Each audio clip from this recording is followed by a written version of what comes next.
Hi. Hello. I'm Holly with the cleaning software. We are going live today, and I am here with Sara from pHclean in Iowa and Kyle from Real World Cleaning in Ohio. And okay, hold on one second. Technical difficulty. Okay.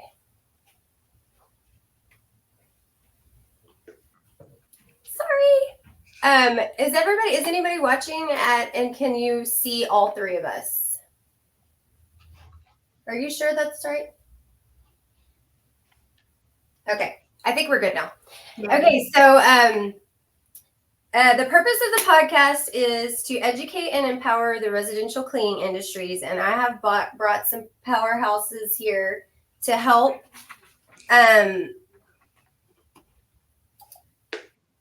I'm still having technical difficulties. Okay, you guys talk real quick. Hey, Kyle, how's it going? Good, Sarah. How are you? I'm pretty good. I show it's live. You see live? Mm-hmm. Okay, you see all three of us, correct?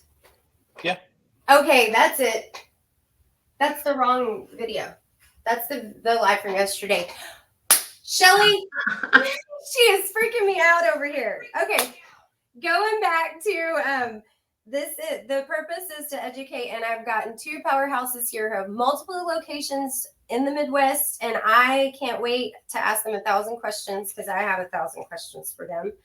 And I'm gonna let them introduce themselves. They're gonna tell me your name, size of your company, how many employees you have, revenue if you want to share it, how many locations you have, where they are, and your favorite thing about being a cleaning service owner. Kyle, you want to go first or me? I knew you were going to do that. My name's Kyle Walker. I own Real World Cleaning Services in Ohio. We have 3 office locations right now: Logan, Columbus, and Dayton. We should close out the year around 3.8 million. We have roughly 88 employees right now. I forget what the other questions are. What's your favorite thing? Oh, what's my favorite thing in the cleaning industry? I would say that no day is the same. That's probably one of my favorite things. Sarah? Awesome. Sarah, your turn. All right. Sara Martin, and I have 3 offices. Let's see, I've been in business since 2006 in Iowa. So 3 locations: Ames, Iowa, which is a college town; Ankeny, Iowa, which is 30 minutes from Ames; and then we just opened last year in West Des Moines, and that's about 30 minutes from the Ankeny location. So 3 locations. We've got 65 technicians, give or take, depending on the day. And we will close this year out at 4 million. We've got about a 4.2 million run rate. So moving forward and looking, we're excited for that 3rd location to help us grow, because that's the most saturated as far as population goes in the bigger metro area. Awesome. And did you say your favorite thing about being a cleaning service owner? Yeah. Okay. Well, it's changed over the years. I really used to like talking to clients on the phone, doing the sales. Because I did all of those pieces. So a long time ago, going into homes and closing the sale and talking to clients, that kind of excitement of making that sale was pretty fun. And then I would say now my favorite part of owning a cleaning business is, number 1, being able to promote people around to the different locations. We don't always hire from within, but we like to when we can. And so we've got 2 salespeople right now that have been with us for, I think, 9 years and maybe 7 years, 6 or 7 years. Jordan and Rachel, and somebody else that was a scheduler that's a manager now. Just that whole being able to see people like find a spot that they can move up into has been great. that's fun. And then the second fun part is being able to delegate well and work from home and travel. I do see you on social media on your vacations, so you're doing something right. Okay. I always have my phone with me. I know that's it's amazing, this thing where you can do from your phone from wherever. I also own Maids and More, and we have three locations too. And I will say that what you said, Sarah, about being able to promote within, and then cross share resources from everybody. So now we even have people, in Houston that do stuff for Austin, and Austin does stuff for Houston. But even though they're 3 hours apart, they are able to share resources. So that was one financial thing that I wanted when I started multiple locations, to be able to spread that out. Awesome. Well, we're going to talk about, I want you to talk about your original location, why you chose that particular location, and then what prompted you to open additional locations. And and then I'll ask you another question after that. I want to ask you too many at once. So Kyle, I'm going to put you on the spot first. So what was your original, and then what prompted you to get started in the others? Sure. So my original was our Logan location, which is where I'm originally from. And what prompted us to go and open up other locations is basically we kind of were at a peak of we couldn't grow much more or achieve the level that we wanted to without expanding into another area. So we went to Columbus, which is about 45 minutes north of our Logan office. It's also the capital of Ohio. So a lot of growth, definitely a larger population, bigger employment pool, and we can charge more there as well. So, and then from there, we opened up Dayton, which is about an hour and 20 minutes from our Columbus office, but it's about 30 to 40 minutes from Cincinnati, which is where we plan to grow into next. So our thought was to get a smaller office open that we can pull staff from to open up Cincinnati until we can get it fully established there to hire full-time people in that area. Interesting. So it's almost like you're opening up these offices along the way to help the other ones open Correct. up. Yep. So there's a strategic map that we have laid out on how we're going to do this. That's awesome.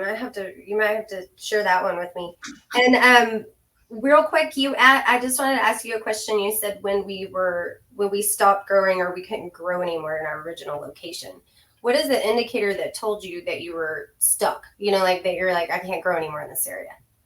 Honestly, we kind of looked at previous year's revenue versus what we're spending to try to grow, and the math just didn't make sense to keep dumping in more money than we knew we wouldn't be able to achieve. So it stopped spending on marketing and using that to open up another location. Yep. Awesome. I mean, we still market in this area, don't get me wrong, but not at the scale of what we do in our other locations. And you said a smaller location. So when you say smaller, what does that mean? Like a satellite office, or? So I was probably referring to Dayton. So Dayton is a smaller area of suburb kind of, or town next to Cincinnati. So our plan is to get that established, get enough staff there, go into Cincinnati, and then we can pull staff from Dayton to cover those Cincinnati routes until we're established enough to be able to hire people full time there. And all your locations are fully staffed with management, and they run out of that office in that city. Yep. And you have, are they all Google Pens, like on the Google local page? Yep. So all three have Google Pens, and then Columbus, we actually have two other, I call them like ghost offices, because it's such a spread out area that we pay basically to have like a shell office, but no one's there, but it helps with our rankings. Awesome. Sarah, what made you decide your original location and then the additional ones, and what's your plan? Okay, so my Ames location, I lived in Ames, and went to Ames, the university, Iowa State University. And so I was there, and that's where I started. That's why I chose it. Not very strategic. And funny thing, my first name was Professional Home Ames. And by the time that I don't know, I was in year 3 or something, I'm like, this is this is hemming me in. This is saying I'm never going to be anything but just Ames. So I think I had that idea, like, I got to get rid of this name that says that I'm located in one spot. So I got rid of that name and morphed into pHclean. And Ames is a small college town. So the size of the town with the college students is about 60,000. The size of the town without the college students is 30 something, 32 or so.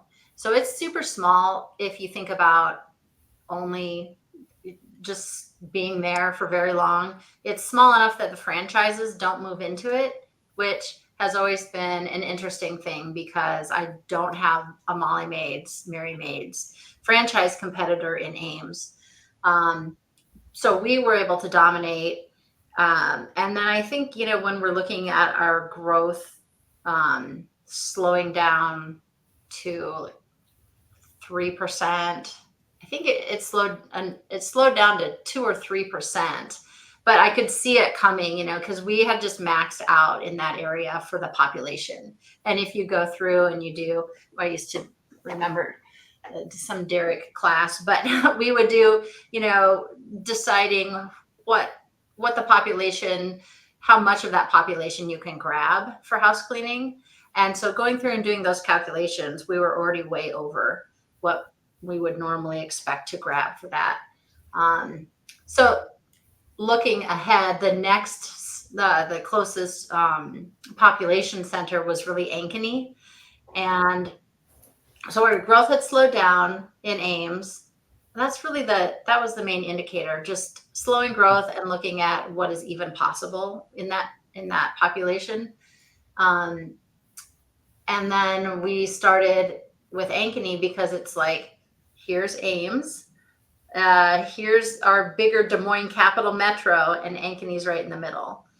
Ankeny was started 8 years ago, and at that time, 7 or 8 years ago, it was named one of the fastest growing towns in Iowa, or maybe even beyond Iowa. So good thing. And they're going to double. I think they're at 70,000 right now, which isn't huge, but it just kind of flows into the Des Moines suburbs. So then we got Ankeny established, and the bottleneck there is staffing because it's pretty affluent.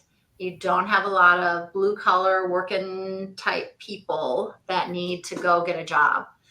So since Ankeny is pretty affluent, it works for us to sell cleaning, but it's hard for staffing. And so I had no intention of having a third office, but that staffing bottleneck we keep hitting. Plus I took a Goldman Sachs class, and I think Kyle did too, right? I did. Yeah. I did. And so you have to have a project. So it just kind of propelled me, okay, what's the next thing? How do you solve that problem? So our third office was opened kind of on the opposite side of the metro area. And there's just a lot more staff to pull from. So we should be able to grow in that third location larger than we've grown in our original Ames location, which is 2 million. Gotcha. So I heard you say a key point there, and was actually going to lead into my next question. Unless, Kyle, do you want to drill her on anything? No, not yet. Can't wait. So you mentioned something about choosing your location based on where your clients are going to be, or based on where your employees are going to be. So this is interesting, and I know I struggle with that greatly. Which one do you prefer over the other? Because I know if you have your location in close proximity of where you're going to be cleaning, you're obviously going to have great SEO on maps and everything like that, and they can find you quicker. But if you don't have anybody to clean them, that could be an issue too. So which one do you prefer?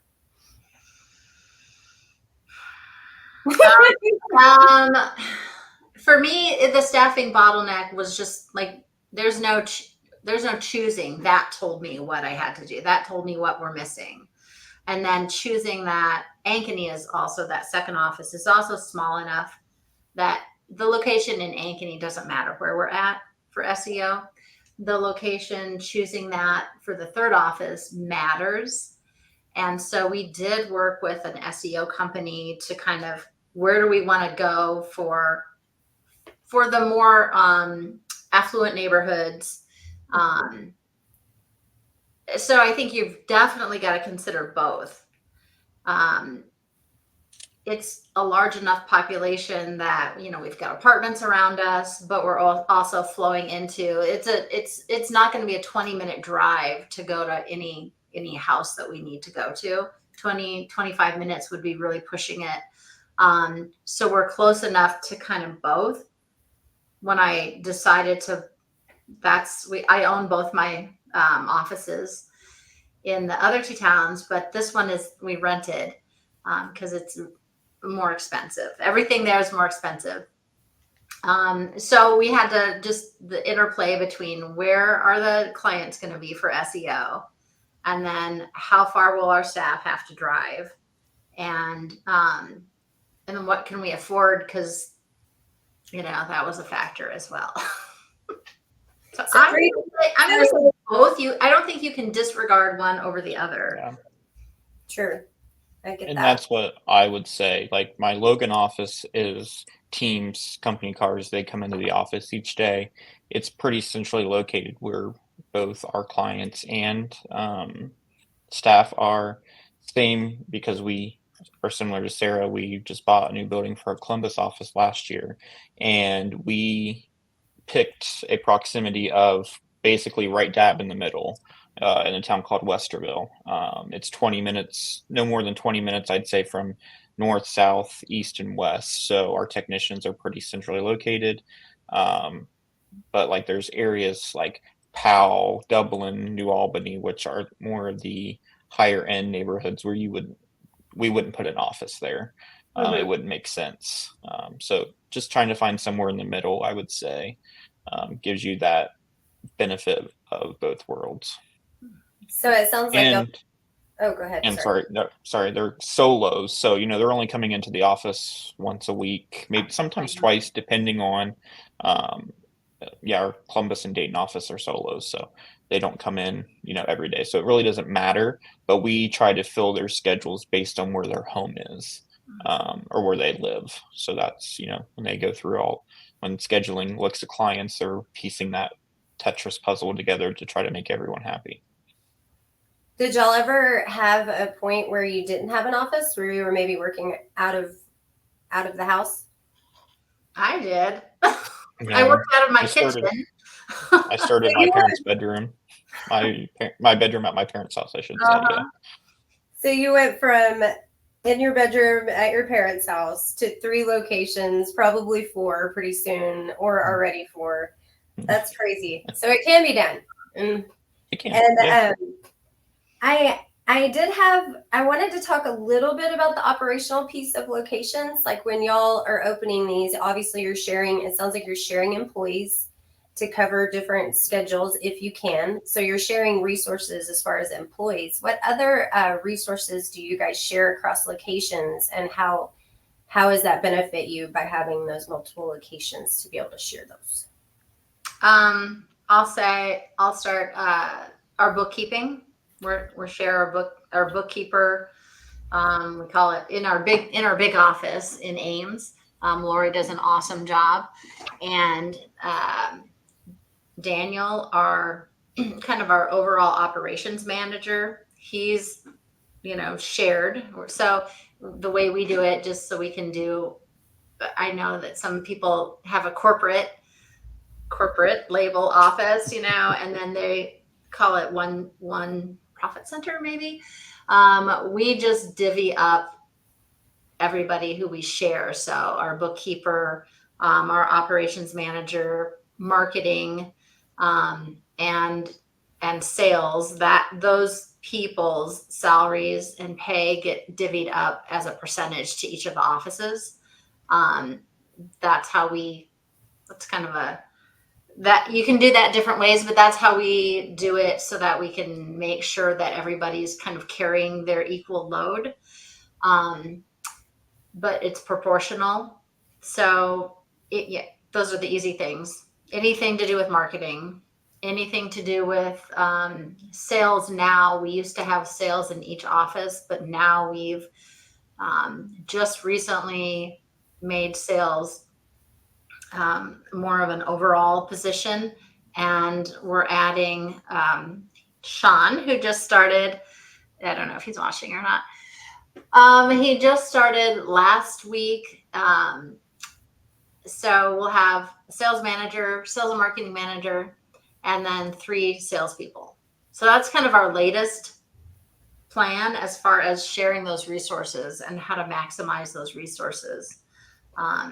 So that's an exciting kind of new addition to that shared stuff.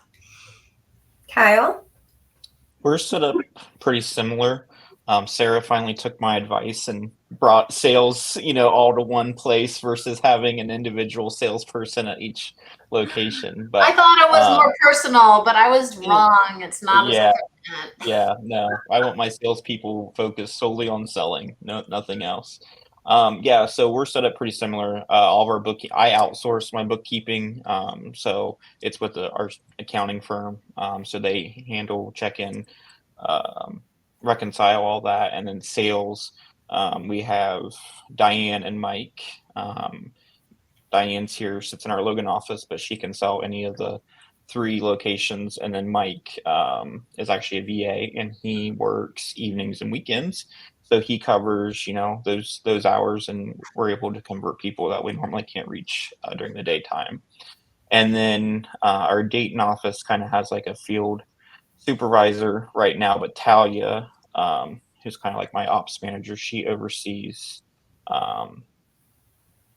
strategy for all offices, but she's one that started to get the Dayton office up and running. And then Bridget, who's also my mom, runs the Logan office. So each office kind of has like their manager, and then they're kind of responsible for the direction that their office goes in. But like Sarah, marketing, like I'm interviewing someone to take over marketing and everything similar to her. I'm following her lead on that. Yeah. Yeah. Mine's going to be part-time. Yours is full-time. It's a commitment. Yeah, it's a commitment. So, but things like that, you can share overhead costs. And honestly, back to picking out our locations, we're strategic in that we want to be able to share our resources or our employees. So if we have call outs or late schedules, we can still, make sure our customers don't even really realize anything's happening. So it kind of sounds like you're sharing the management salaries, so therefore you can afford the extra location or like the office rent space, even if you're renting or buying. Kind of helps offset that. The 2 different things. Summer had a question just popped up and said, Kyle, how is it working for family? How is it working with your family? Asking for a friend. Yeah. There are days when I get on their nerves and they get on mine, but at the end of the day, they know, it's work, and what happens at work stays at work. And then, outside of work, it's family. So, but I like it. It's very trustworthy, but all my staff are great, and they interact all day long. Our Slack goes off, and I guess that's the other thing I will say about like sharing resources. If one person is out of the office, another office can still help cover for them. So employees are still supported, customers are still supported, sales are still getting done, things like that. So I second that, because that's been one of the most useful things, as having offices that are close together versus, I'm opening one in another state or even 3 hours away. It's more difficult. But since we have done it in a way that they can share. That means all of our softwares have to, be able to, we're handling them all in one place, but it's worth it because with staffing shortages, somebody have staffing shortage, they're going to send somebody a half an hour drive, kind of, and plus it's not so far that they have a terrible, reaction to it. They don't want to do it all the time, but we just pay some extra drive time and we're able to help each other that way. And one scheduler can take over for the other scheduler. And training is so much easier because for our new office, we have our Naeli, our office manager there. She got trained actually probably in both Ankeny and Ames. So training becomes a lot easier. All of those things are convenient because you don't have that downtime. And another thing I think helps is, I know Sarah does this too. We meet weekly. We have a once a week office staff meeting. Ours was Tuesdays at 10, but now we're moving it to Mondays at 2. Yeah, so we don't have to waste a whole day of the week when we know like we have stuff going on, or we're missing a day that needs filled with scheduling. We moved from Mondays to Tuesday because everybody wanted time to get their numbers together. Well, we're going to see how it goes. Next week starts the first time, but I figure we do it at 2. Plus, so all of your managers from all locations meet on the Wednesday a week. Yep, and our VAs are in at that time too, so they can cover phones and sales while we're meeting, so that helps. So yeah, but I think that also helps, so that it keeps everyone on the same page. We all look at the numbers, figure out what's going on, where we're seeing dips. Like right now our skip rate is crazy high and we're trying to figure out ways to get that under wraps. But yeah, I've been hearing a lot of the same thing from other cleaners. Everybody I've talked to this month has been like, oh, it's dropping. And I'm like, just hold on tight. Whatever you start soon. It'll be over soon. Whatever you do, don't rip all your marketing money away because you're scared, because that's the point where you got to stick in there and get through it, and you'll be there and everybody else will cut back, and then they won't be out there.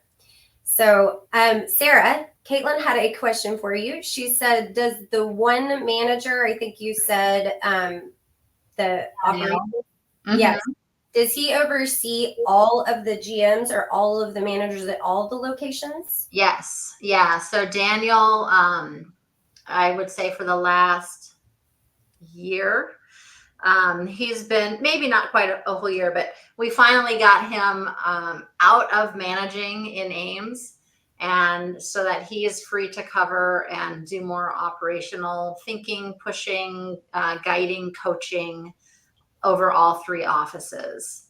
And again, that's another convenience because from the furthest office to the next, it's straight shot. It's maybe 45, 50 minutes on the interstate. So he's able to do that, visit them, touch each of those offices, and then work on that continuity of our processes as well.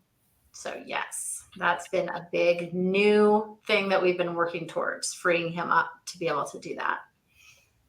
I also think that when people, it sounds like you've thought about this because you've structured it financially so that it's separate and operating on its own, because you can't do too much shared, because what if you want to sell one of those locations and they need to be able to operate individually on their own, because you may decide you want to keep these 2 locations and sell this one, and it's got to be able to go on without you or without the whole corporate structure. So that's important to look at too. Have y'all thought about it potentially selling one of your locations, or how you're going to do that? If you depends do on the day. It depends on the day. Depends on the day. No. Well, we're always open for a good offer. That was simple, Sarah. But what I've talked to my accountant about that before, and we don't have separate LLCs for each one. and that's okay. We just keep track of it in different classes. So we would be, if we were to go that far, to selling off one versus, another location, we would be able to have its own profit and loss sheet. And there would be some loss. They would be losing some things by not having, that. My favorite position is a full-time bookkeeper. I don't know why people don't have those, but they would have to pare down on some things and do some things in a more traditional way, like hire it out.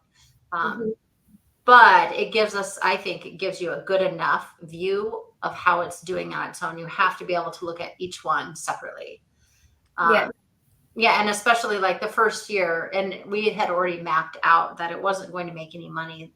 And now we're hitting where it's producing, it's kind of made up, it's producing enough income to cover its own, its own rent, to cover all the portions of the overhead management that it has. So you have to be able to look at that and know when you're hitting that, know when you're not. So that's important. Yeah, mine's similar. All under one LLC, although I do have an acquisition possibly happening that would require me to take my commercial out and make it a separate entity, my commercial division. But like Sarah, I could go through and just divide everything out in classes and add in, what you would need for admin overhead and things like that. But I think that's super important to think. You've got to think of all the scenarios and set it up so it would be smooth. And when I open up another location, I don't plan for it to cash flow till at least probably a year and a half in, from that standpoint. I wanted a year. Yeah, I know. I wanted them yesterday. Yeah. Yeah. Well, that's what I think everyone thinks happens is, oh, you open up a new location. I'm like, no, it's actually harder, I think, to open up an additional location sometimes than it was your first. What is we can argue about that. Yeah. What is the most would you put number, if I was like, okay, I think I got it, I got a good location, strategy makes sense. What is the first thing you do when you're thinking about opening up a new location? Or maybe the first two things? I look at office space, what that's going to run me, because honestly, you've got to have that for Google. And then I kind of run neighborhood demographics of, all right, here's the areas that we need to target. These are where our clients are. And then I also look at demographics of, okay, well, here's chances where our employees are. Like Sarah mentioned, we went and did separately, but the same Goldman Sachs class, and you create like a whole plan of analysis of where you're going to open. Here's what it's going to cost, profit projections, expense projections, and things like that. So mine would probably be neighborhood demographics and then office space that I can find. And Sarah, are you about the same? Yeah, I looked at all of those things. We started, and I think Kyle and I have some different approaches this way. We started with, we're cleaning in those homes. We're cleaning in those areas, So we start advertising ahead of time. We start cleaning homes in that area and just paying more drive time. So we start to kind of infiltrate that area. And that's how we knew we were already getting some calls from there. Then, let's look at the demographics. Let's make sure it's a good target. And then I decided to go for I would say a more expensive storefront right away and put somebody in there as a manager. So my costs were higher up front when we opened. I think Kyle did it a slightly different way. And there are different approaches to that. That's my favorite. Because I feel like you're going to spend more money up front, but I feel like it's like a stronger putting your stamp on that area. Yeah. You can have your ribbon cutting. You can join that chamber. here you are, and then here's somebody sitting there, she was field manager, she was cleaning, then field manager, now she's scheduling. So finding somebody that makes that kind of the home base for the staff versus the staff always feeling like, well, we're driving like for a year and a half, we're just doing these extra long drives until it's got its own office feeling. So that's been important to me. And so I guess one of the, after the demographics and things like that and the costs, it's like finding who that first person is going to be. That's going to be your trainer, your main tech, and then eventually, hopefully, move up to scheduling and managing. As you just have to have somebody there to hold down the fort. That's my theory. Marlo came in with a question. She said, what is y'all's, being that you have to focus on marketing with so many locations, what is the most profitable method of marketing? That was a grunt. Honestly, I think it comes back to just getting reviews going. So, your Google My Business profile, and then second, I'd say it's Google Ads. But kind of what we do is we always have like one kind of dummy Google My Business profile that we keep, that will. Yeah, we have clients. We shift them to making reviews there all year long, and then when we're ready to go into a new area, boom, we just change the address on it, and we've already got 100, 150 reviews on that profile. So people think we're long term and established, and well, you are. Well, yeah, we are, but maybe not necessarily right in that area. Right out the gate, but we at least have that going, and then we just create another one and keep getting reviews for there, and we shift it and keep growing. What is yours, Sarah, your most profitable marketing method? Well, let's ask Sean. He just started and he's got a lot of work to do, so he can give me that report. But I would say for the new office, which is kind of where our focus is, and we need to grow the fastest, get our profit up there. It's been the SEO and working with a company, because they're working kind of all the areas, and they've been able to help me, so they're making sure that our Google things, that we're landed in the right place for SEO. I'm not the one telling myself where to go. I'm double checking it with them and having them run, what about this location? Is it going to go far enough or hit where I need to be? And then just fine tuning the ads, fine tuning the Google ads. Like that's Google, that's separate. But I think the SEO is a core thing that has helped us the most. And I think, I'm paying $2,000 a month, but they're really covering all three offices. Again, you've got a little bit of scale going there, and location pages, and developing the things that we didn't have there before has been a pretty big bang for the buck. I would say the same thing. I know with Maids and More, it's so important to have that online presence. And even the post that I shared, I think it was yesterday, that I actually worked with my SEO company on getting that information. It's so important in that map listing that everything is right where it is. And I know starting multiple locations, you have to Google verify with Google. Tedious. And my third location that I opened in Houston, I think it took us almost 3 months or maybe 6 to get that Google pin verified. So I know if you don't have a professional SEO company that you work with, you probably should, because I don't know what I would have done without them on that. But there's so I'll add on to that, is like, Yeah, it's so important right now because like Google, woke up to an email yesterday saying one of our locations had been suspended. I'm like, well, yeah, I'm like, I don't even know what we've done, and I sent it to them, and they're on it. They've already appealed it, and we should be back up and running. And then another thing that Sarah and I both just went through is do a website audit. Like, go through, make sure your stuff works.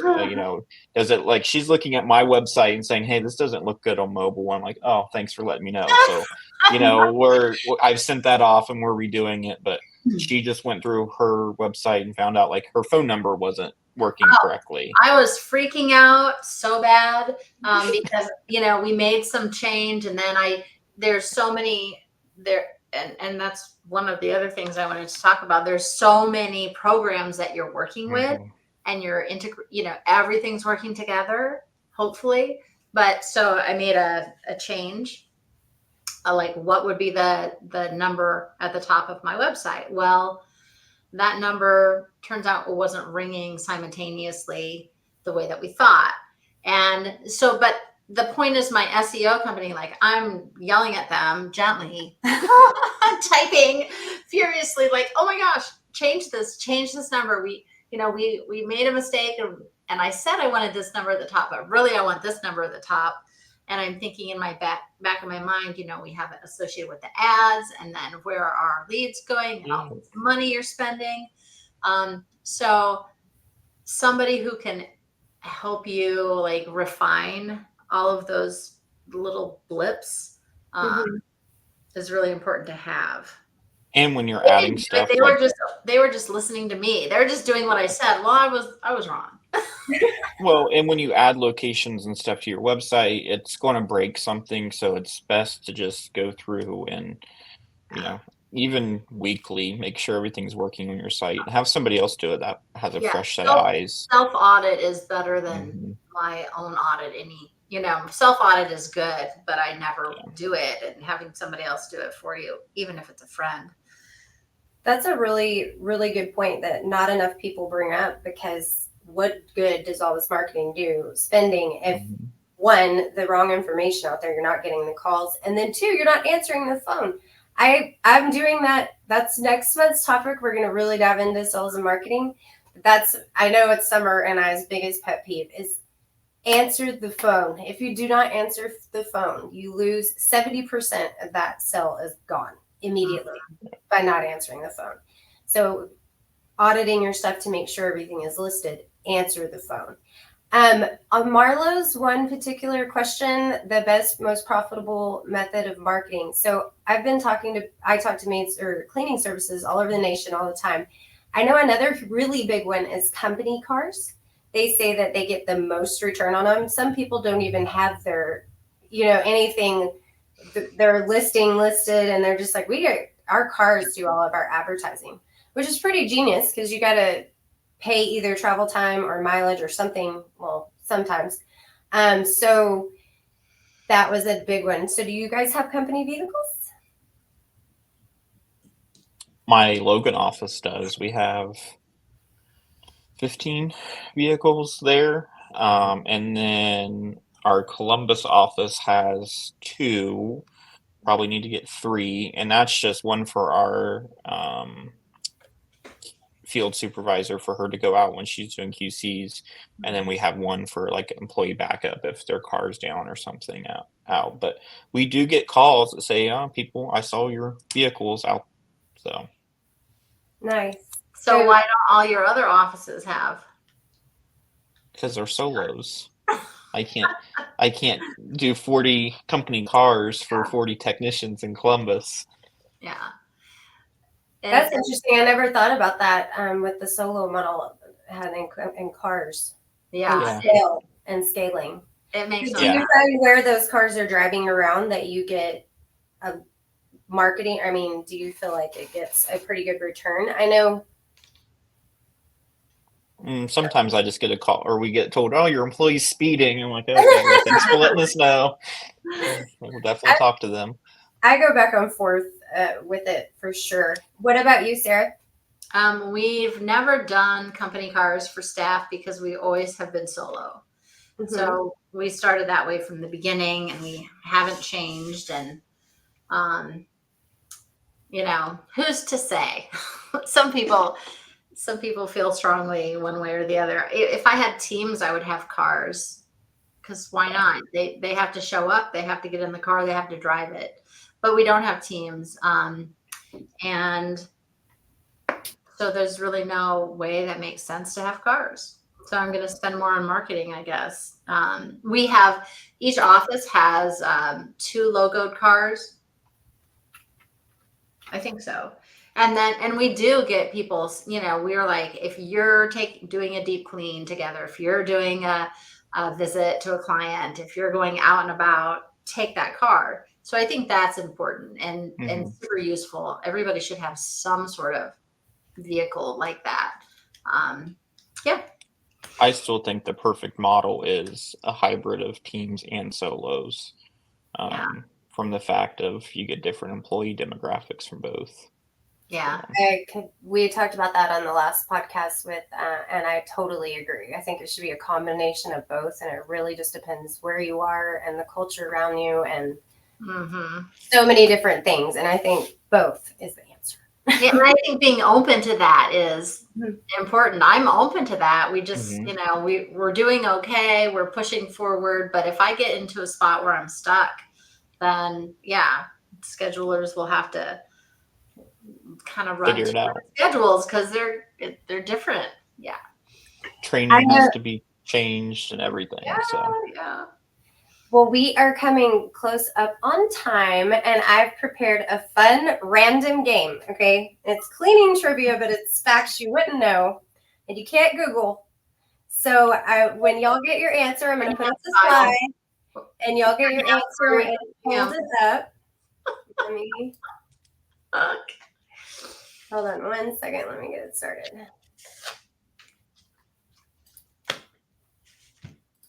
I'm going to take y'all off the stage, and I'll bring y'all back in just a minute.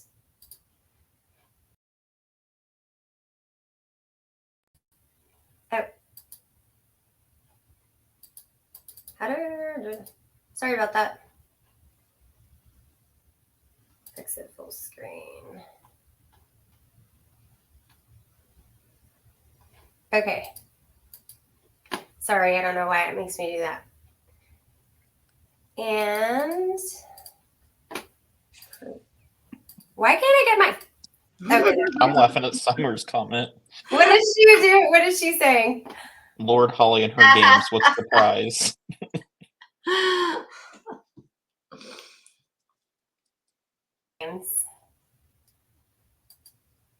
Hold on 2 seconds. Y'all talk real quick. I'll be right back.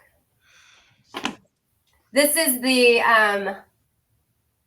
Kyle cooks and you don't want that. I'll order dinner. I'll order dinner. You'll send dinner to the winner's house. I can cook. I will be sending dinner to you if that is the case. Are you going to Vegas? Yeah. Okay. I'm going to Vegas. We should all go to Vegas. I know you were. Yeah, you were the whole time. Well, I had another plan, but now I am committed to go to Vegas. You came to your senses.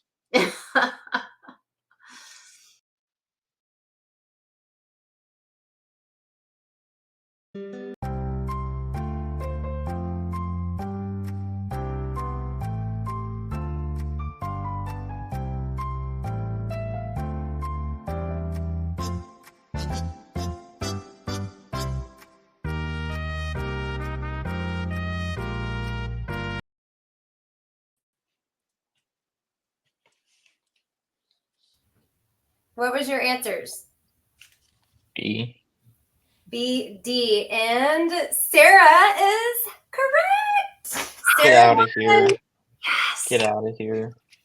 They lie. More people pick up than they realize. Next question.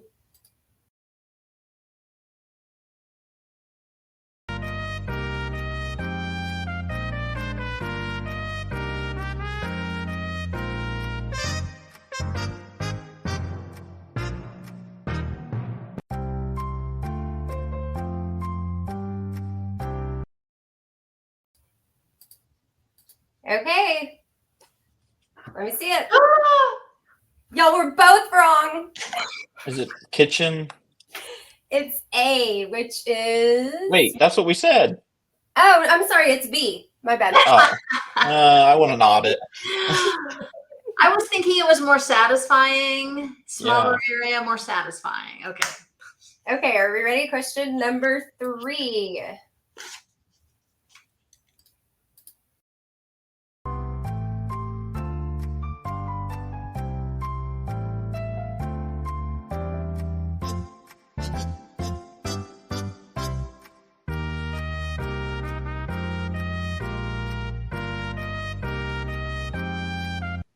Okay, what'd y'all get? B. It is actually A, 20%. Oh, we thought it was grosser than it was. Yeah. Okay, we got 2 more. Here we go. Oh, I gotta get.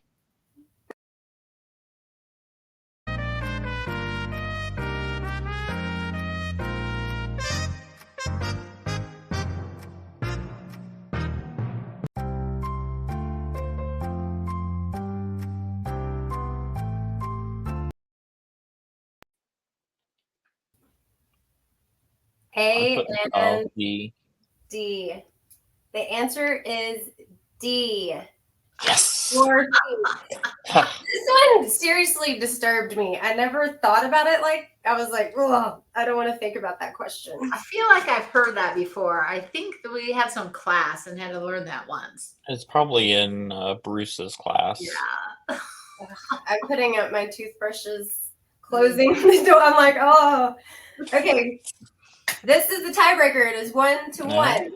All right, here we go. Here we go.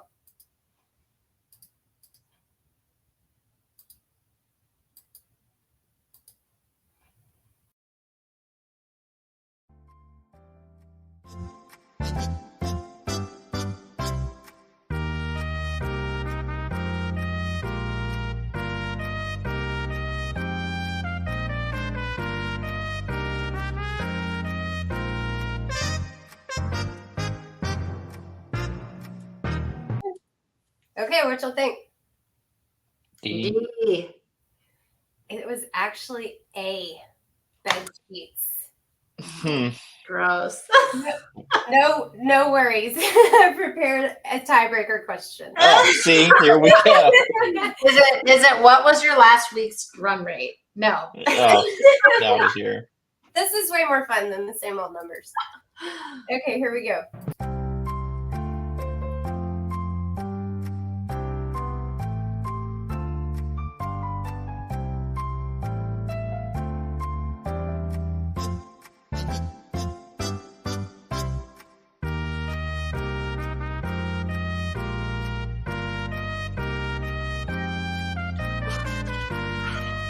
This is going to be the closest to. Yeah.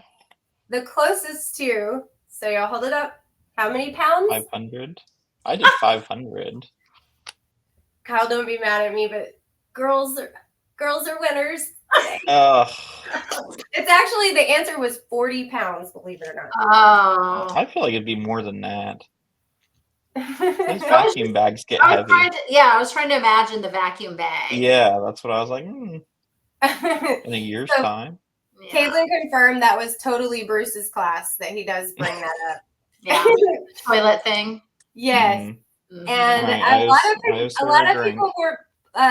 of people were playing along. That seemed pretty fun. Hey, and you got close, Teddy. You said 20 and it was 40. So next time. Closer than me. And Summer did say, hey, that was fun. Too bad Summer's not here to, Yeah, where is Summer? Yeah, where is Summer? Where is she? I Where are thought you, Summer was gonna be here. I'm so sad now. Maybe she should go live right now. Yeah, let's see. Let's see a live pic of Summer. With her hair. Mhm. Well, I just thank you guys for coming. If y'all are one of the 2 of the most knowledgeable people I know as far as locations, I love that you guys are open-minded. Everybody's commenting about my 2 favorites. You're always helpful. You're always willing to help, share information with other cleaning services service owners, and I really appreciate y'all coming, because our purpose is just to grow our industry and make it better. And that's the main purpose of all of this. Oh, and y'all, we're talking just one tiny little announcement for the cleaning software. You know how we were mentioning about both, that we like doing jobs, like sharing jobs, that we're going to do teams and then we're going to do solos. There hasn't been a software that's quite mastered the job sharing on a software. It's usually kind of a disaster. And we have almost mastered it. Summer's like, oh my gosh, don't say anything yet, but she's so y'all are gonna have to demo with me when we get the shared job feature completely live. It's still in the very end of testing, so we're excited about that. And we're also very excited to be in Vegas this year. We have a booth, and we are also throwing a party with Martha. I saw Martha on maybe just a second ago. Martha Woodward, Libby with Woot Recruit, Route, and one other one. And we're all hosting a party. There's $75 a ticket. We shared it on our Facebook page, and it's basically at the Mob Museum. We're going to dress up in our 20s attire and have a good time. It's networking. It's not any educational, but it'll be fun. So if you're coming to Vegas, buy a ticket. And I'm trying to think if y'all have any other announcements that you guys want to make. I don't think so. Just that, well, I'm just really proud of my team. So they're the ones out there, you know, making the plates spin. Making the wheels turn. Making the plates spin, the wheels turning, yeah, and they just do a really great job. So I'm proud of them and how they represent in, whether it's in a conference that we go to together or whether it's in different forums online. They do a great job. Yep, same for my staff. Yeah. That's even your relatives, Kyle? Yes, absolutely. Especially. I'm in that office today, so I gotta be good. Yeah. I love working with my relatives too. It's actually quite rewarding. You know what they're thinking before they even say it, and then that's how you know that you've got to, we don't want to say that. All right. Well, thank you guys so much. Y'all can stay on in the stream. We'll see y'all on the next podcast. We are going to be focusing on marketing. So thank you for having us. No problem. Bye, everyone.